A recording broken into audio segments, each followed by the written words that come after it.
Hello, everyone, and welcome to the latest edition of my Changing Lives Substack Live slash podcast. Very excited to have all of you here and possibly watching the replay later if you can't make it live.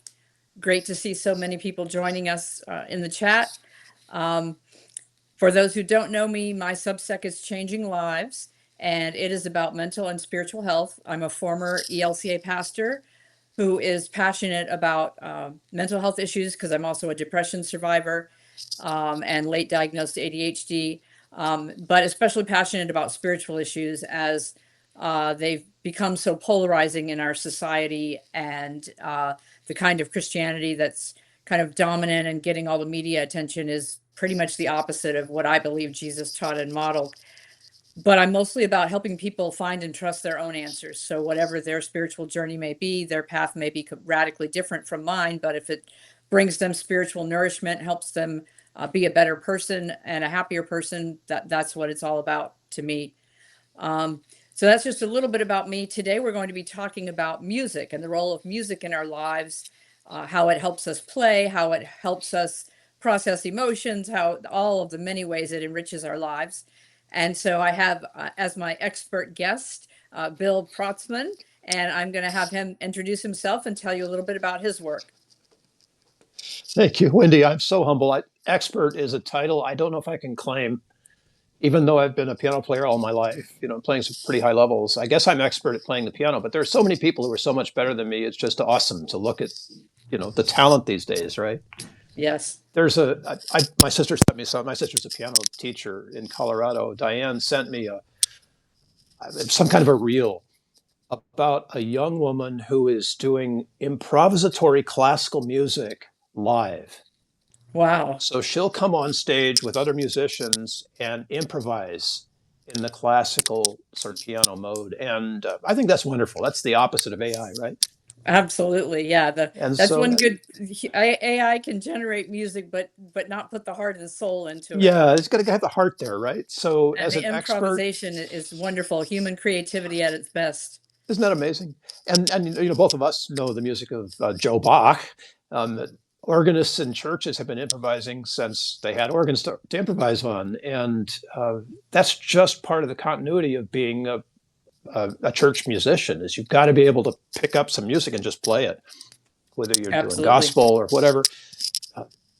That remarkably inspirational, playful invitation, particularly in music that heals, really lights me up because, hey, the research on this is that, I could come and I could play something for you and you could go, oh, that's nice. Or I could play something else for you and it would really get into you, right?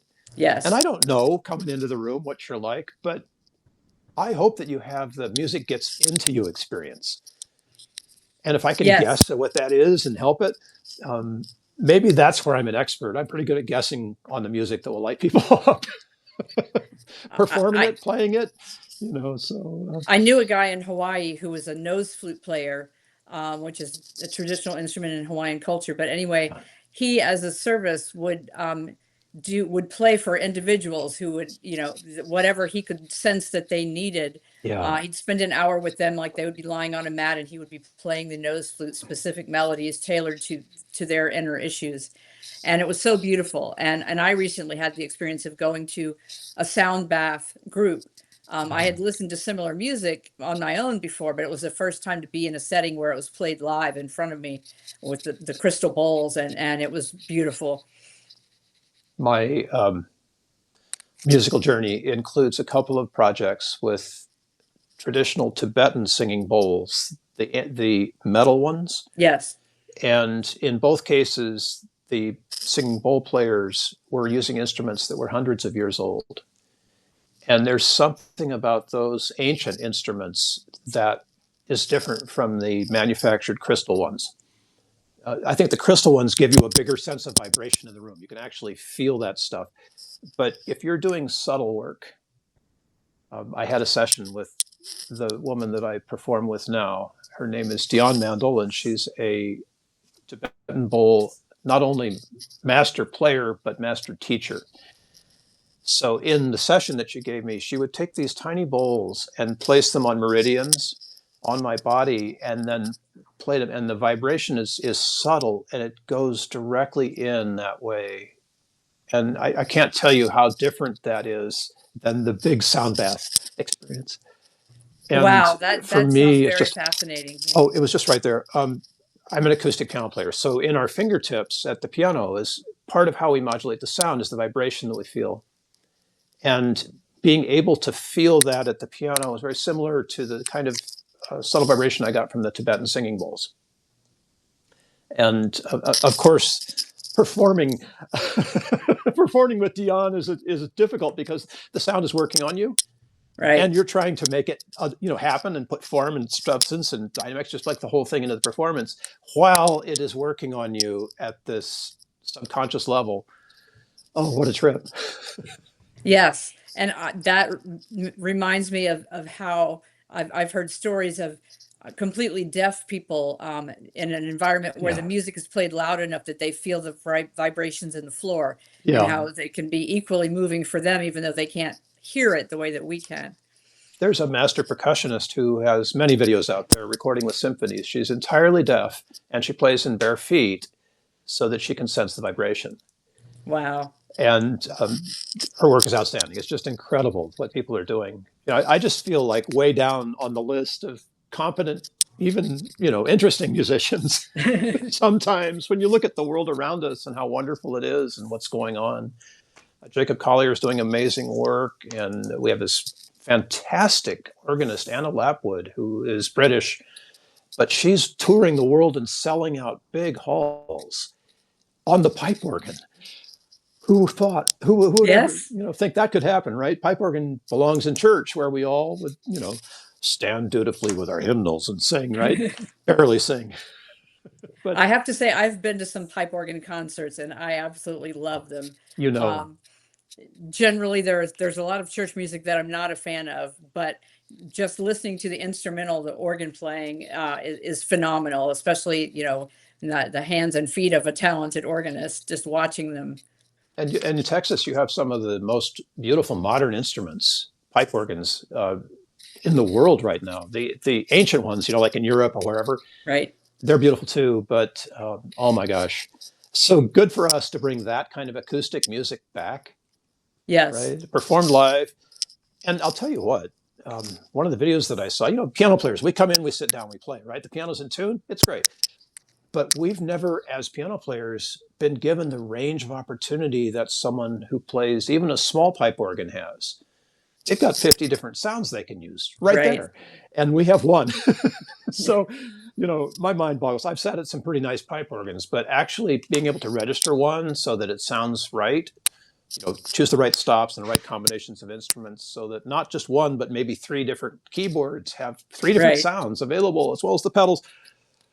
Oh, it's It a is beautiful phenomenal. thing. And of course then we get into bands where there are multiple instruments available that way. I have to show off, I don't know if you'll be able to see this or not, but my t-shirt says some of us grew up listening to Bruce Springsteen, the cool ones still do. Oh my And so I'm gosh. a lifelong Bruce Springsteen fan, and just saw him on his recent concert tour again. Live? Oh, good for you. Live, yes. There is Oh, no comparison to a Bruce Springsteen live concert. Absolutely, the energy in the whole crowd as well as in him and the band.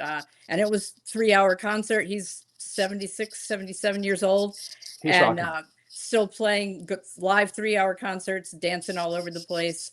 And most of the band are also in their 70s, and just incredible to watch and even listen to them. I play their YouTube concert videos at home and dance around while I'm doing the dishes, and just a great mental health thing. Oh my Um, gosh. He gets it, right? He understands the effect of music. and it's helped him heal too. He writes in his autobiography about his own Yeah. bouts of depression and how playing live is therapeutic for him as well as for those of us in the crowd. Yeah.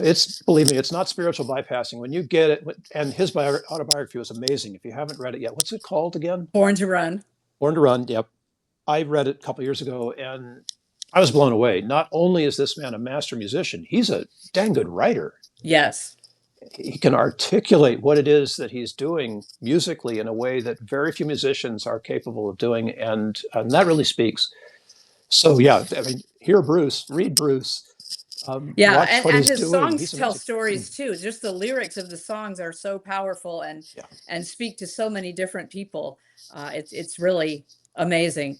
I recently read a book called Mary Climbs In, which is about Bruce's relationship with his female fans, and there are all kinds of interview quotes in it and so forth from the fans, and it talks about and it was an academic paper originally, but about how for many fans, Bruce is a therapist or a spiritual healer. It goes way beyond, the stereotypical assumption that, oh, female fans like him because of his looks. It's just so much deeper than that. And for people of all genders, so many of us, his music has just been the soundtrack of our lives, and it reaches us in a way. The combination of the lyrics and the music just touches something deep inside that needs to be healed or expressed. His life story and his music have an arc that is important too. And it wouldn't be visible to us unless he were honest about it, Yes. which has been hard Mhm. because he hasn't always been the guy he wants to be. And that's much Right. different than the guy he is now. Yes. And he can talk about that in a way that invites us to not only follow what he's doing, but to think about our own path and whether or not it's resonating the way we want it to. Absolutely. And that's rare in a musician. There's a handful who do that, who can. Yes. He's earned it. When he says something, it has the ring of lived experience behind it, Absolutely. and that And I is also so valuable. admire the fact that, from the time he was a teenager, this was all he ever wanted to do, and he was Yeah, that determined was to make it. it work. He So, did from everything. the younger days, he was couch surfing and he was driving cross country, uh, and trying to make tour dates to get paid like $50, so it's just amazing that he had the tenacity and the self confidence to just keep going until eventually he did actually make it big. But Yeah. I'm curious, who are your favorite musicians or your go-to Oh golly, music? you know, it's a different answer sometimes every day.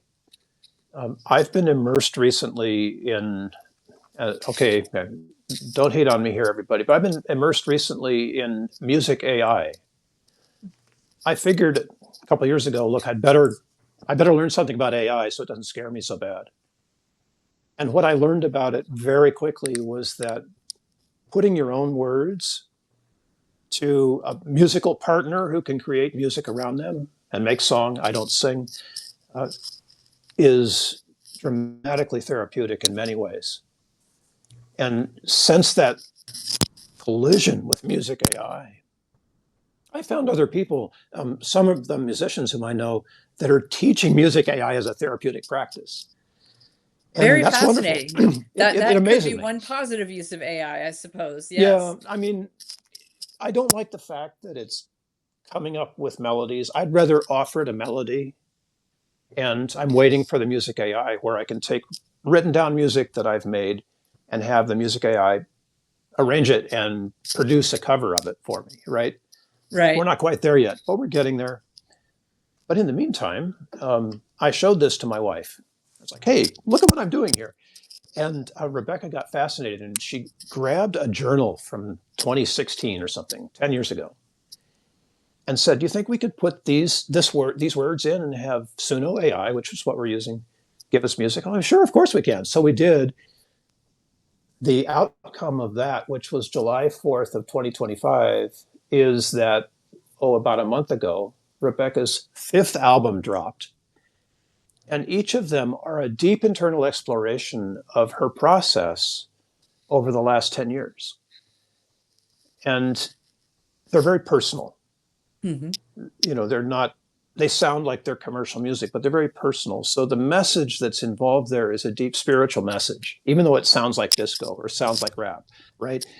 And I think that what we're finding out here is that if you really come to AI with something of substance, you're going to get something of substance back from it. If you come to it with this idea of mimicry, Hmm. you're going to get mimicry. And that's where the dividing line is right now. It's a messy one.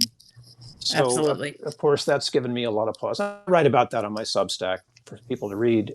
But that journey into how do we process this as musicians? as a performing recording artist, like I have an album of improvised music out there, right? Uh, how do we deal with this technology now, and what parts of it are embraceable and what parts of it are unethical, right? Yeah.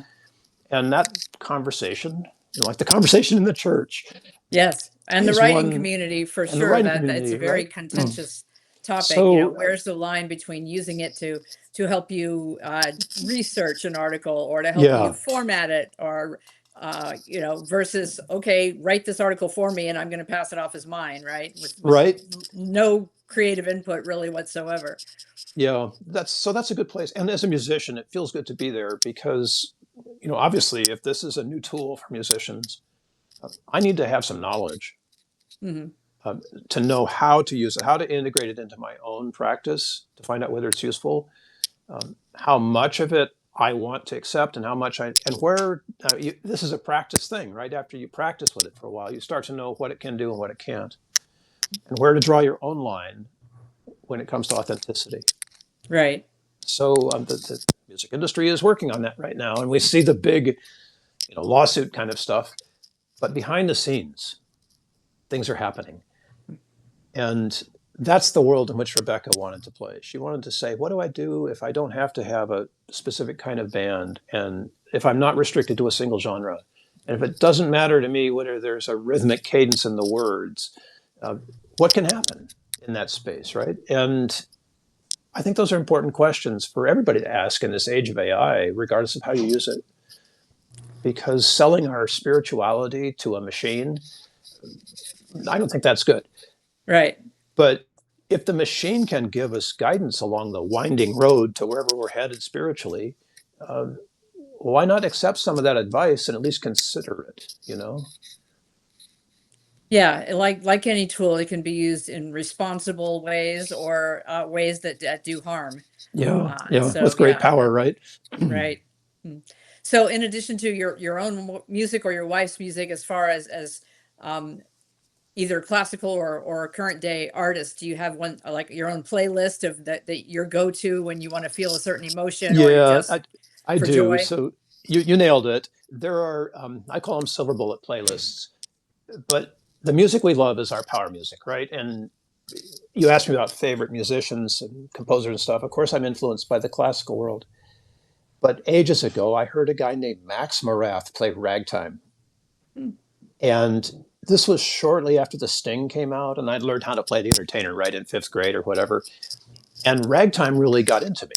Ragtime is what happened before modern jazz, before the blues, before, like, it was happening back there in the late 1800s. And so I started to learn, I started to do my jazz history, basically, and I've been at that for a long time, gradually coming up to speed. So along the way, people have resonated with me. Um, George Shearing was just a phenomenal musician, as well as being an incredible person. And he left us with so many great covers of the jazz standards, as well as some of his own compositions. And he's recorded with all kinds of people. And piano players, of course, get in my blood. So Oscar Peterson is there. I'll roll forward to Brad Meldau, who has done such amazing work with film scoring and other things, but he's also an incredible jazz musician with an entirely new sound that resonates. His recording of Blackbird is one that many people have heard without recognizing that it's Brad Meldau Hmm. playing it, right? And oh gosh, horn players, violinists. I'm an advocate of what um, Jacob Collier is doing these days with music and interacting with audiences, extending the work that Bobby McFerrin has done. I'm an interactive performer as well. And back in the, oh gosh, early 90s, I started giving concerts that blended all kinds of genres and included communication with the audience, talking with the audience about how things happen and why. So the audience would have a clear idea if I was playing a moody Rachmaninoff, etude tableau or something. They'd understand the mood and what it took to bring that music to them and choose whether or not they want to join that part of the journey in that way. And everybody hears music differently. So one size isn't supposed to fit all. Right. But I found that talking about it the way that Bobby McFerrin is doing and Jacob's doing now gives people a way in that they wouldn't have on some of the more esoteric stuff out there. People can get into ragtime, that's pretty easy, but you play some big classical thing and a lot of people are scratching their heads. You're like standing in an art gallery. What is Yes. that painting? What does it mean? Right. It doesn't matter. I'll move on, right? Mhm. So I look for the influences of people who create that bridge, that interaction. They light me up. I mentioned Anna Lapwood. She's playing, I don't think she composes, maybe she improvises. But people who are able to create that bridge to the audience inspire me. And Absolutely. Yeah. sadly, classical music isn't doing that quite so much with the music anymore. It's more about the looks and the flash and how big the orchestra is and how nice the hall is Right. versus the tiny intimate moments that you can create with a hall of 4,000 people where everybody can hear a pin drop and wants to, Hmm. and those are the performers that I really look for and admire and respect these days. There are a few.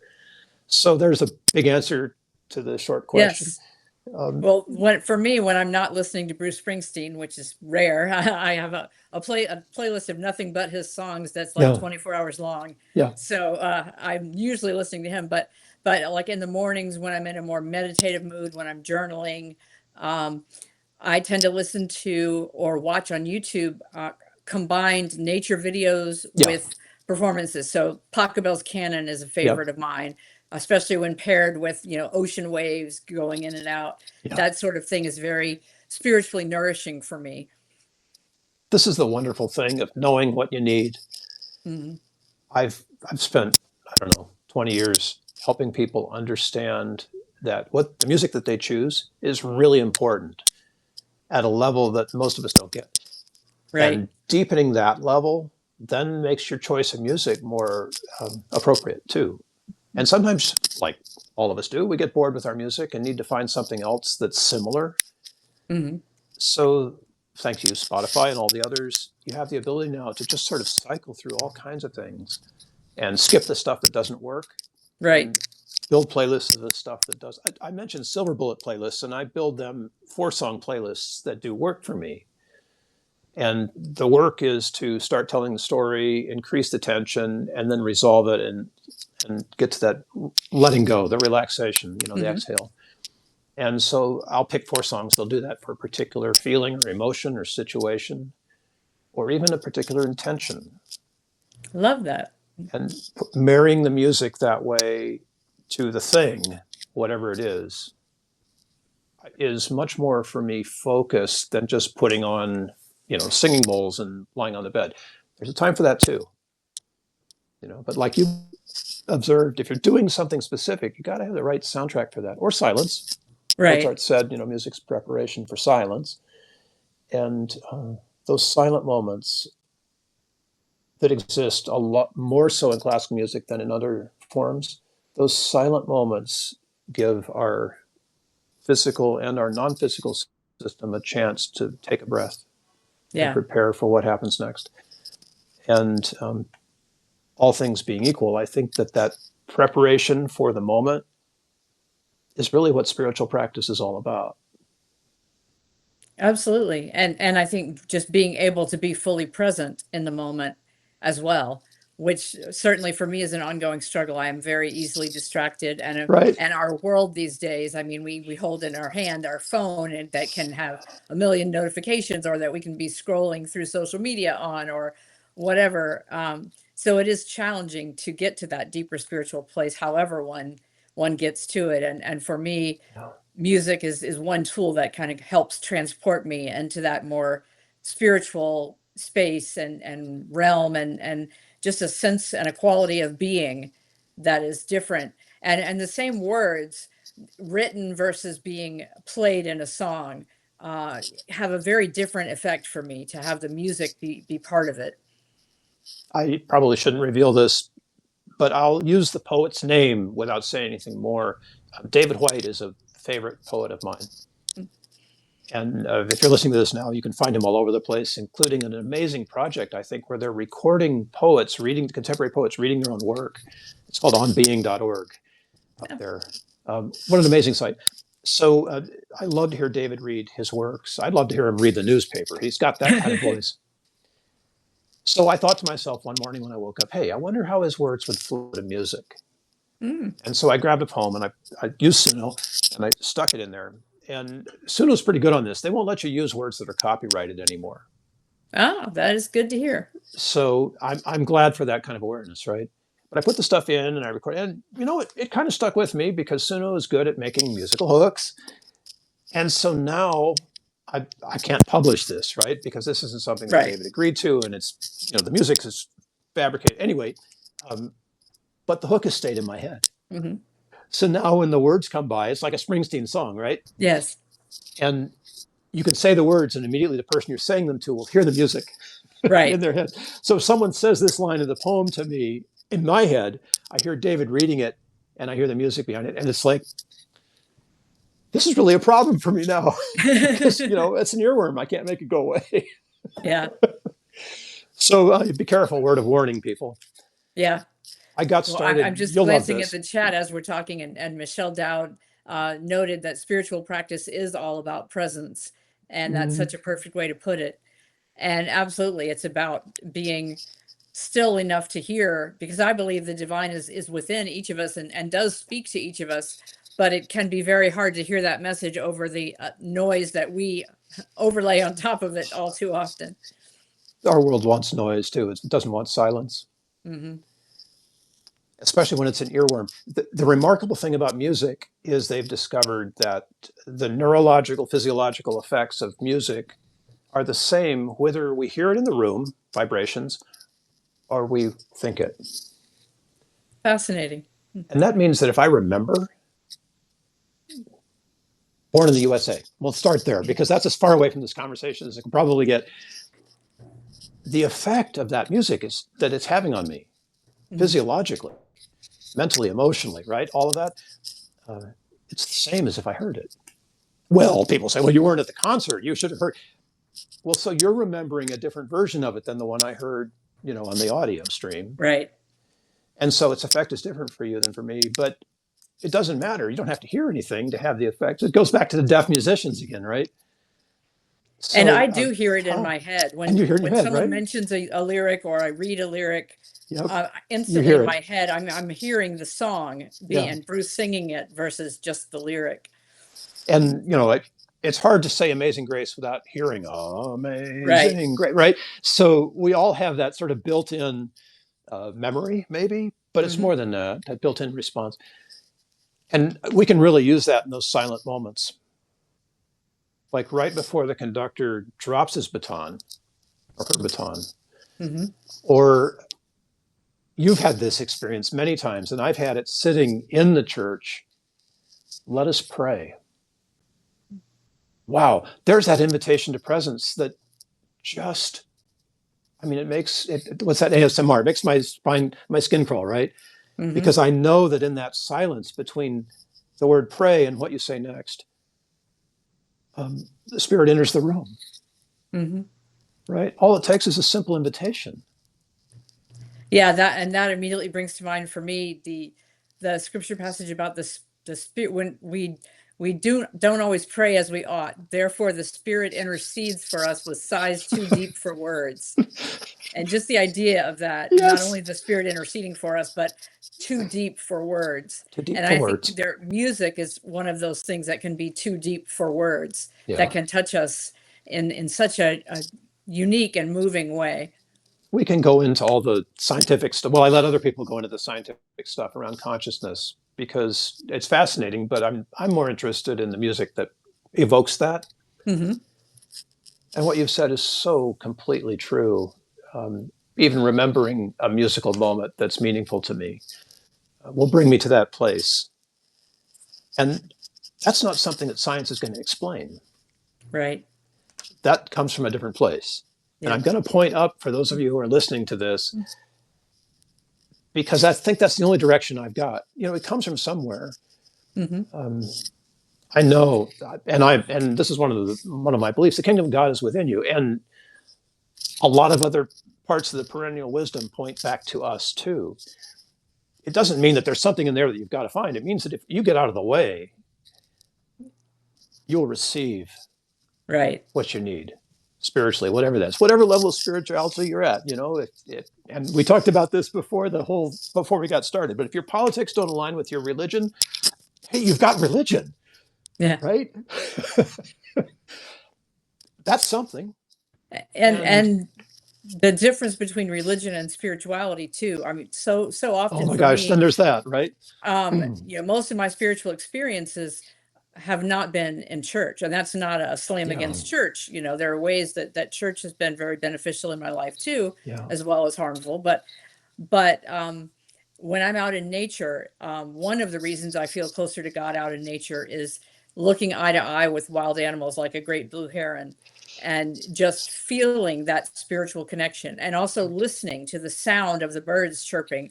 Or when I lived in Maui, the whale song underneath the water when I was snorkeling. yeah, Um, that's music too, and it's very powerful spiritual music for me. yeah. My wife and I just moved from San Diego, California, to Eureka, which is the opposite end of the state, on the coast, redwood groves, peace, Mm. different kind of tranquility. And one of my practices for several years now is to, on Monday mornings, to read the Haudenosaunee Thanksgiving address. What the heck is that, Bill? Um, the Haudenosaunee people were the what is New England now, basically the native New Englanders before all the colonists came, and Hmm. they had some very interesting concepts like the Great Law of Peace. But the Haudenosaunee Thanksgiving address is about an 11-minute process of walking through all of the natural wonders that surrounded the Haudenosaunee people, the birds, the water, the fish, the forest, um, and eventually getting to the teachers who've helped us come to this place and help us stay here, and finally to the Great Spirit, to the Creator. And this practice has just become part of what I do. Well, when we were thinking of moving up here, I didn't have a place to go where it was quiet, so I just took my phone and sat on the boardwalk and read this address as I do every morning. And people joined, via Hmm. Zoom or whatever. Well, that day, the being that joined was a seagull. Yeah. And it came and it sat on the railing and it watched me the entire time. It Wow. was just standing there watching me for, I don't know, 10, 11 minutes. How does that happen, Wendy? What is Yeah, it there are that so connects many us? mysteries of the universe, and ways that spirit reaches us when we least expect it. That bird had more to say to me than I had to say. And those moments you don't forget, you know, when the universe or the natural world or whatever offers you a connection. Hmm. You don't get that in church. You get that by leaving church and walking around out there where the birds and the trees and the animals are, and seeing how you fit in and how you resonate, and how do you work in that world? How do you work in the world where people are? Yeah. That's where spiritual practice really comes down. And for my money, music is a great way of doing that. It really brings us together like nothing else can. Yeah, I have often said that my deepest spiritual experiences have been at Bruce Springsteen concerts, and that's part of why the whole crowd is unified in a way that just doesn't Yes. happen in our world otherwise. I mean, at one of the Yeah. recent concerts I went to, as I was leaving, there was a black guy a few seats over from me, a young man, and he high-fived me and said, "I liked your dance moves. You were really into this concert. I could tell." And I'm also part of a Springsteen fan group called Spring Nuts on Facebook that's worldwide. And Bruce is actually more popular in Europe, believe it or not, than the United States. Good. Um, so all these countries where English is not the native language, and yet they're showing up by the thousands to his concerts and loving his music. It just speaks to how transcendental music can be, and how much a profound effect it can have on our lives. That's where I work. I mean, we're talking about play here, but music also takes some work. Practicing is a little bit like work. Sure. But when it comes to what I'm really curious about right now is how does the music that you love move you from where you are to the next jump up the level of spiritual awareness or consciousness, whatever the words are that matter. How does that work? What is happening there?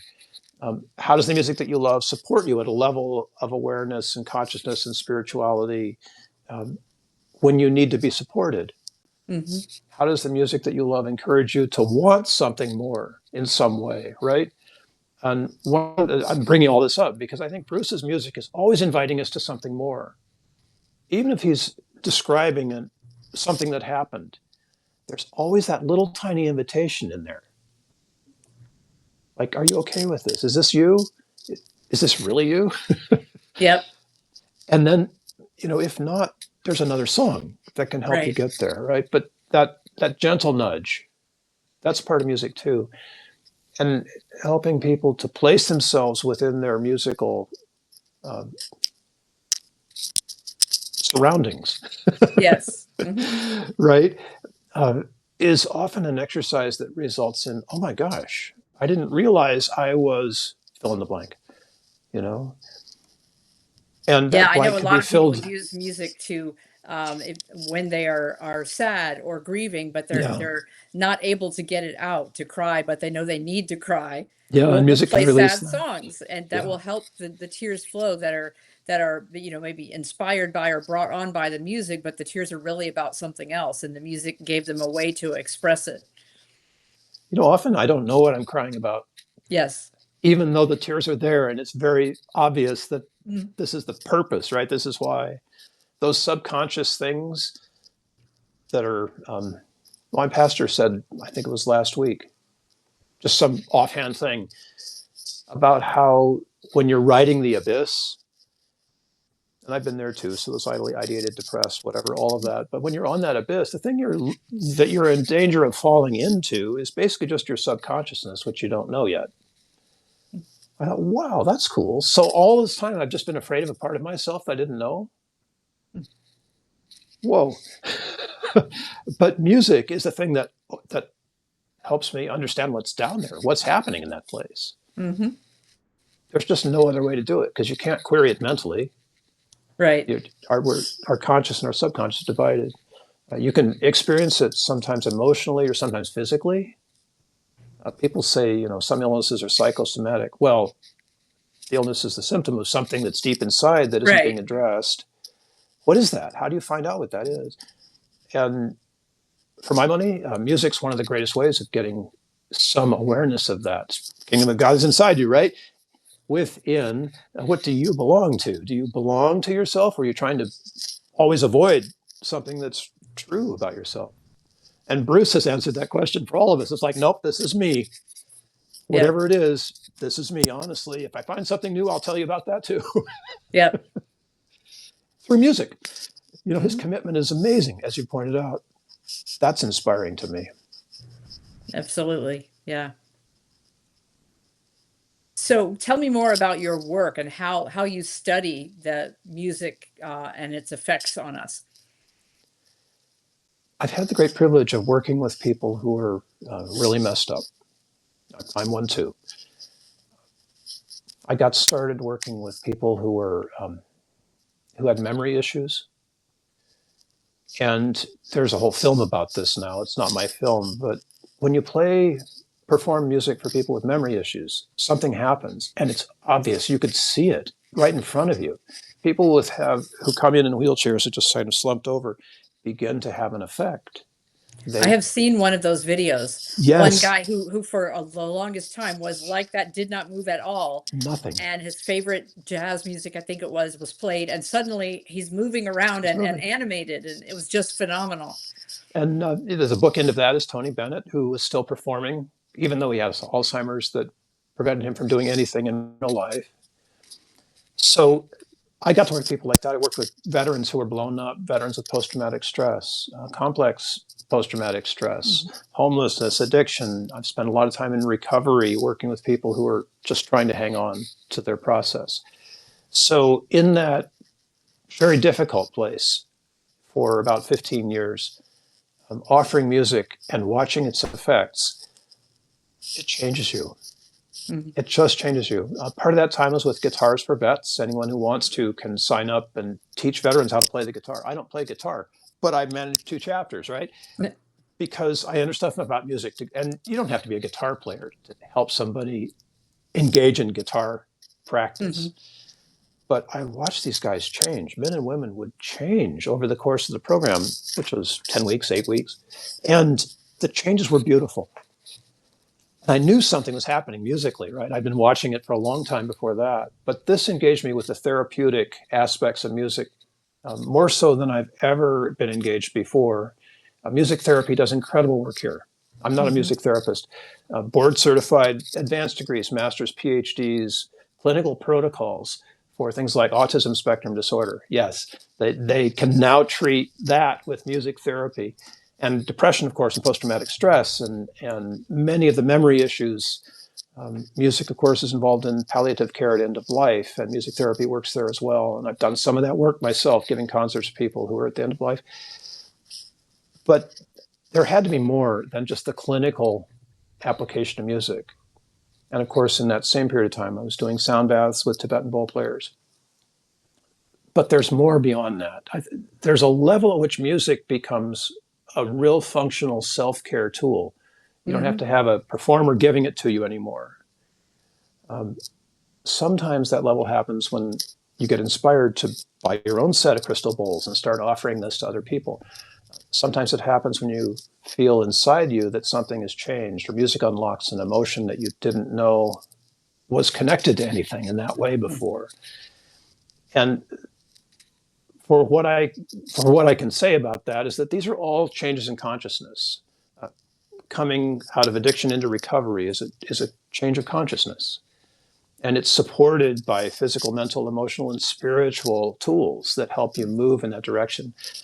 So, in order to make sense of all this for myself, I've begun to approach how music works as a ladder. We can use music to do this change, or we can use music to do this change. It's a little bit different because you're going from wherever you were a little bit higher than in recovery to something else.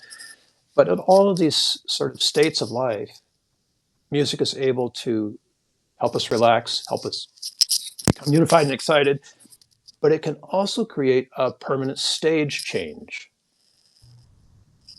And that's a little bit like growing up.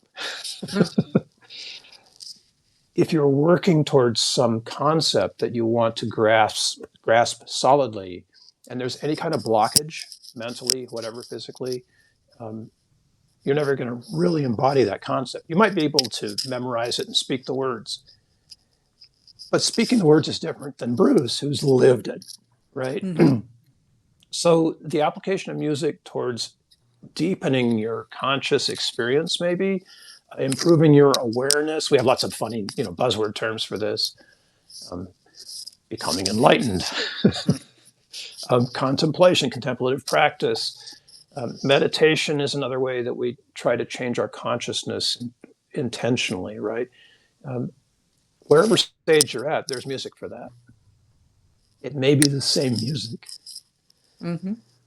Amazing Grace has opened so many doors for me at any level of spirituality that I find myself, from grieving the loss of a parent or a friend to anticipating a potential area of growth that I hadn't considered before. Same music, right? So the tools are there. They're like a little multi-tool Hmm. that's already in your head. That's what really interests me now. So I'm looking particularly at areas where we can grow spiritually as a result of a music practice. One of those is psychedelics. Hmm. I'm a cleric in a mushroom church that's based in Tennessee. I think that psychedelic work is giving people an opportunity to see there's more, right? Yeah, There's and I something know they've been else, pairing the music with the psychedelics. The right? clinics that I'm aware of in the states Yep. where it's legal and elsewhere, it's not just that you go on the journey by using the psychedelic. As part of that journey, music is played, and it's very intentional about which music is played when. Yep. And I also, you were mentioning Amazing Grace. That is one of the songs when I was a pastor. Part of my ministry would be going to visit people in nursing homes, and there was one uh, where I would lead a worship service there once a month.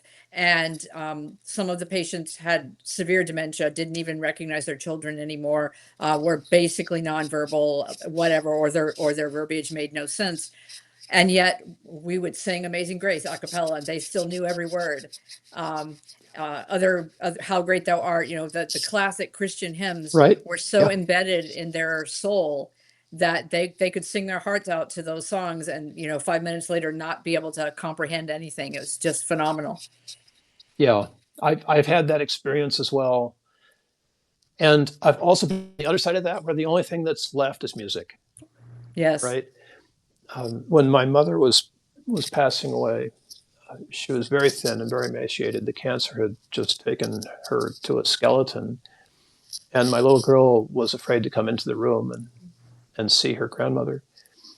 Eventually, she came into the room, and my mom put her arm around my kid and began to sing.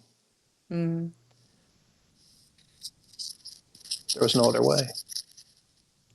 Yeah, it's amazing the power that music has. Like we talked about earlier, you could have the exact same words and read them, and it's not at all comparable to hearing them, Hearing them. um, or Yeah. even playing them. I would think. I'm not a musician myself. I sing, but not professionally. Never did. And I don't play any instruments. Although I tried multiple ones when I was in school, younger days, but didn't stick with any of them. But just being able to enjoy listening to those who do play is such a powerful experience. Even in the band, I'm the guys in our band, we're all pro musicians, recording artists, touring, whatever. And here I am, a little classical piano player. But there were moments where keeping up just left completely, and the right notes were there in my hands. Mm. And in those moments, it was no longer me, at the piano. It's kind of weird to just say it that way, Wendy, but I think you'll get what I mean. It's like Yeah, when the it was the spirit moves spirit you, playing through you. yeah, just get out of the way, let it happen, right? Mhm. And those moments were also experiences of awe, but a different, not like an overwhelmingness, but just that spine tingling. Yes, we're together here. Yeah, getting goosebumps and knowing you're in the presence of something greater. Yeah, yeah. And I live for that now. They come more frequently when you anticipate them, but being able to be in a room where someone has that experience because of work that they're doing, not because of anything I did. I might have asked a question or something, but Hmm. the work's happening with you, right? So by watching your change, your overcomeness, Right. watching the spirit enter the room, it's obvious. And those are the things that light me up. And maybe they happen because I was playing a concert or something. Who knows? But mostly they happen once a one like this. Yes. And I think that's where the real work is, At least Hmm. according to everything I've read, if you get it right one to one, everything else is going to follow. Yeah. And we were talking, but before we went live about how divided our world is now and Mm, how frayed one-to-one relationships can be even within our own families. yeah. And that's another area where I think music can potentially be a source of healing. We can bond over a shared favorite song, or we can go to a concert together, or uh, you know, when I was a teenager, in fact, when I first got to know Bruce's music was the Born in the USA album. And I'm the oldest of six kids, and my youngest sister was a toddler at the time. And so she would come into my room and say, "Dance Bruce Tintin," and I would put on the music and we would dance around the room. And she doesn't even remember this now. She was so little. And she of course has kids of her own now. But that was just such a special memory. And so every time that Dancing in the Dark song comes on, I'm kind of transported back to that shared connection moment that was, who would think between a teenager and a toddler that there would be this bond over music, right? But very powerful. Well, it depends on who you're talking to. I would think that's pretty normal. Yeah. And, across cultures as well. Yes, The thing that I love that the unexplored potential for music right now is conflict resolution. absolutely. We need conflict to grow. It hurts. Growth hurts, people, right? But it's temporary. And once you know how to ride that tension, like that arc I talked about earlier, the Yes. slow ride up to the climb, once you know how to ride that arc, you lose your fear of it. And by you doing that, you kind of invite the other person to lose their fear of it too, Yes. especially when they're offering their musical arc to you. And it's pretty hard to disagree with or disagree vehemently with people that you've shared that bonding experience with. Hmm. It's hard. You can do it. Like if you're really dug in, you Right. will do it. But for the most part, music just dissolves that um, We need the conflict. So I don't want to use that word. That's like stretching for the word here that is the thing. We need the tension to be able to make growth happen. But the conflict doesn't have to be existential. It doesn't have to be a rage-based threat Right. because Yeah, it's there that can be an opposition. underlying respect, and without Yeah, either side, coming over to the other's point of view, both can hold on to their different points of view and still say, "I see you, I respect you, I don't agree with you, but I'm willing to listen to try to understand where you're coming from," all that kind of thing. And music can be one tool that helps us do that. Paulette says in the chat, music is the language of the soul. And I sure very is. much think that's true, certainly for me. Yeah, It's incredible the power that music has to shape our lives in all kinds of ways.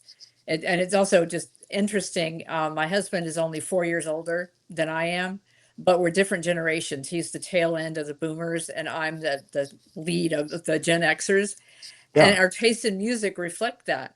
He very much loves the 60s and some early 70s. I'm all about the 80s, and he's not an 80s fan at all. So, and for many of us, of course, the 80s is when I was a teenager in high school.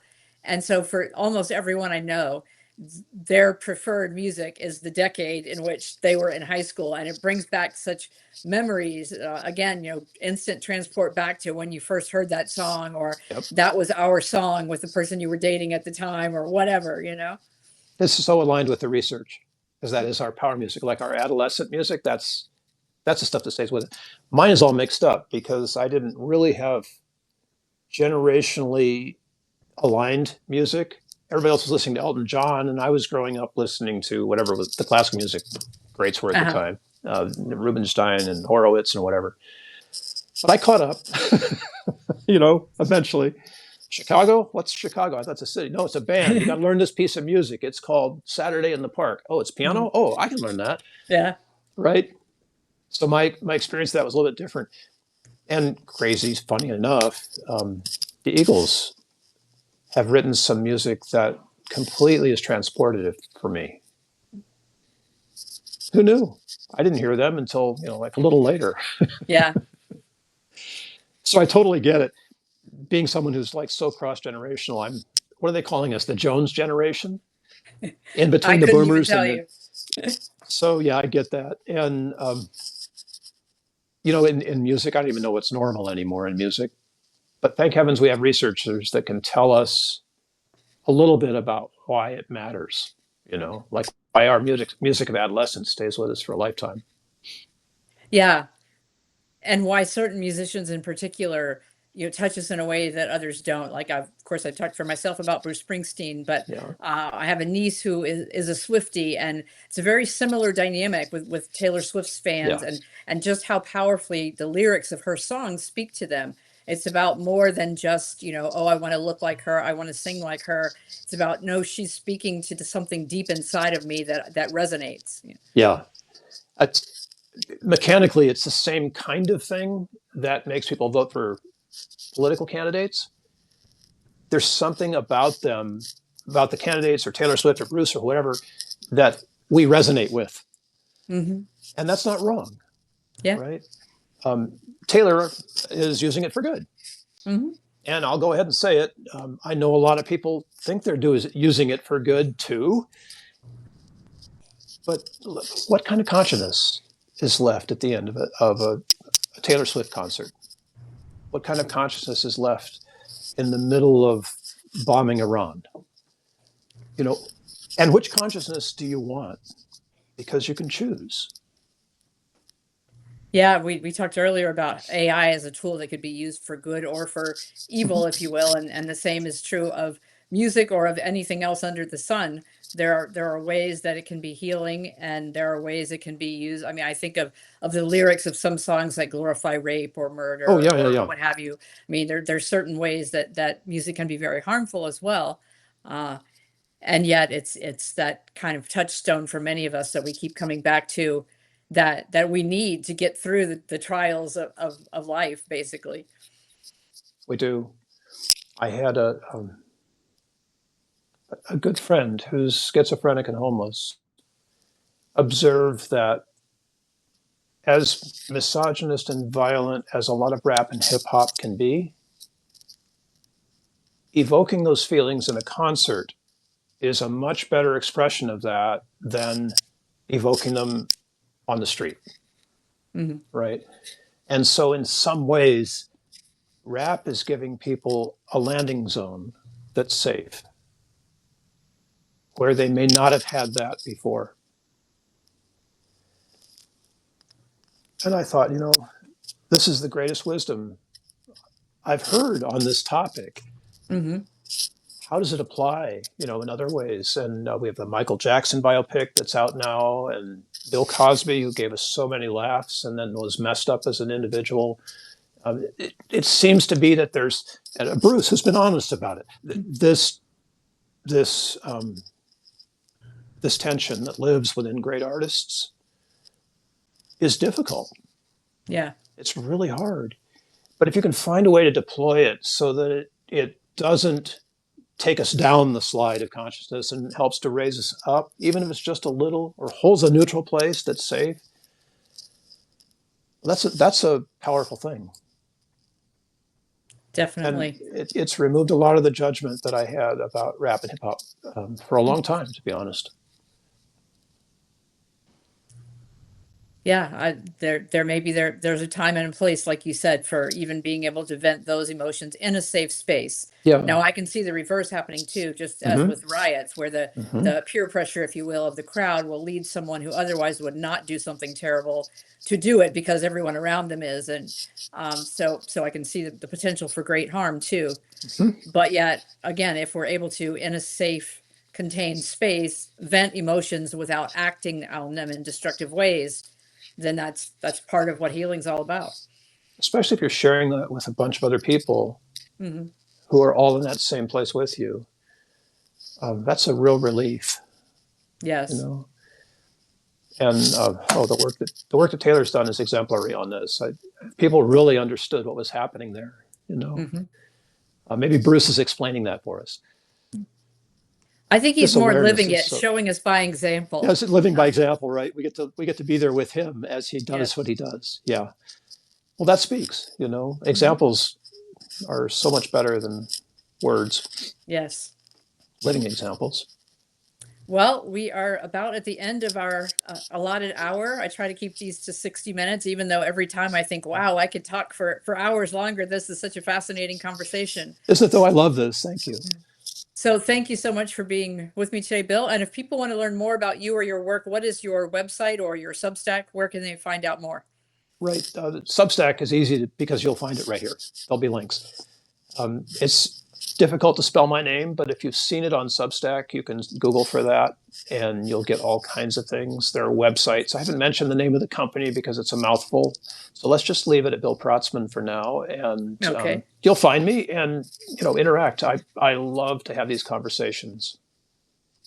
Okay. Well, thank you again.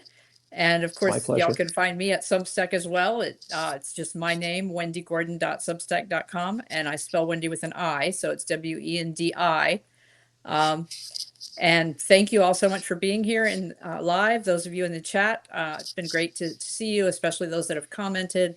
And to anyone who watches this later or listens to the podcast, thank you for your interest in this topic. And may we all have music that feeds our souls and listen to it and share it with each other. And with that, we'll say goodbye. Thanks again to everyone, and especially to Bill. Bye. Oh, Wendi, thank you.